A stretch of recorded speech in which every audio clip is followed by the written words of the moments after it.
জগদ্ধাত্রী পুজোর ব্লগটা পোস্ট করতে একটু দেরি হয়ে গেল। পঞ্চমীর দিন হঠাৎ প্ল্যান হলো যে চলো তাহলে চন্দননগরের পুজোটা দেখে আসি। এই নিয়ে পরপর 3 বছর হলো চন্দননগর যাচ্ছি।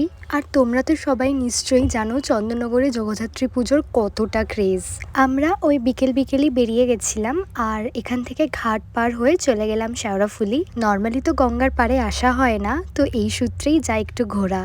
আর জানো এই ঘাট অবধি যা একটু ভালোভাবে গেছি, তারপর স্টেশনে এত ভিড়, মোটামুটি অনেকগুলো ট্রেন মিস করে তারপর আমরা ফাইনালি চন্দননগর পৌঁছেছি। আর এখানে দেখে কেউ বলবেই না পঞ্চমী, এত ভিড় চারিদিকে। তবে কিছু কিছু প্যান্ডেল আর প্রতিমাগুলো তখনও শেষ হয়নি। আর চন্দননগরে তো লাইটিং সব থেকে বেশি ফেমাস, তো চারিদিক ঘুরে না এই লাইটিং এর শো গুলো দেখতে বেশ ভালো লাগে।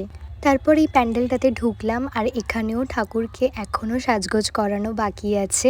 আসলে আমাদের কলকাতাতে দুর্গাপুজোর সময় পঞ্চমীতে সব ঠাকুরই রেডি হয়ে যায়, তবে এখানে একটু দেরি, বাট কই না, এখানে যে আসতে পেরেছি এটাই অনেক। তারপর একটা জায়গায় বসে চা খেয়ে চললাম আবার ঠাকুর দেখতে। তবে এখানে একটা জিনিস যেটা আমার ভালো লাগে, যে লাইনে এক ফোঁটা দাঁড়াতে হয় না। তো ফাইনালি অনেকক্ষণ পর একটা কমপ্লিট প্রতিমা দেখলাম। তারপর এই মকটেলের দোকানটাতে এলাম আর এখান থেকে মা আর বাপি এই মকটেলটা নিল, যেটা তো আমার ওকে ওকে লেগেছে। দেন হাঁটতে হাঁটতে চলে গেলাম আরেকটা প্যান্ডেলের সামনে, বাট স্যাডলি এখানেও মায়ের সাজগোজ হচ্ছিল। তবে এই পার্টটা না দেখতে আরও বেশি সুন্দর লাগছিল মাকে যখন গহনা পরাচ্ছিল। চলো এবার তোমাদেরকে দেখাই চন্দননগরের রানীমাকে। মজার ব্যাপারটা হচ্ছে আমি না প্রথমে একদমই বুঝতে পারিনি যে এটাই রানীমা। পরে যখন আমি জিজ্ঞেস করলাম একজনকে, তখন উনি বলল।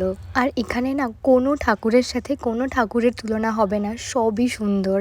আর পাশেই একটা ফুচকার দোকান ছিল, তো সেখান থেকে আমি একটু ফুচকা খেলাম আর ফুচকাটাও না খেতে বেশ ভালো ছিল। চন্দননগরের রাস্তাঘাট চিনি না বটে, তবে এই যে ঘুরতে ঘুরতে টুকটাক যে পুজোগুলোই দেখছিলাম না, সেগুলোই দেখতে যে এত ভালো লাগছিল। আর মোটামুটি ওই দিন আমরা অনেক ঠাকুর দেখেছি, কারণ জানি এখানে বছরে একবারই আসবো, তাই যতটা পারি দেখে যাব।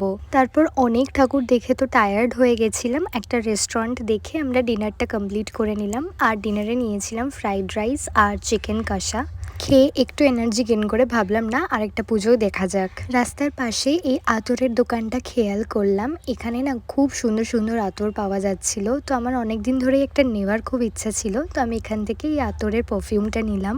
এবার চলো তোমাদেরকে দেখাই ওয়ার্ল্ডের সব থেকে বড় লাইটিং যেটা চন্দননগরে হয়। এই লাইটিংটা পুরো রাস্তা জুড়ে, আর এত সুন্দর লাগে দেখতে, মানে ছবি ভিডিওতে বোঝানো যাবে না যতক্ষণ না তোমরা এখানে এসে দেখবে।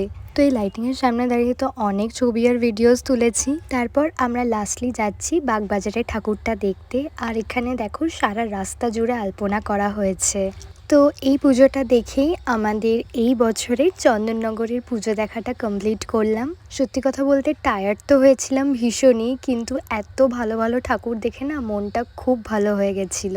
তো চলো দেখা হবে নেক্সট ভিডিওতে, ততক্ষণ টাটা।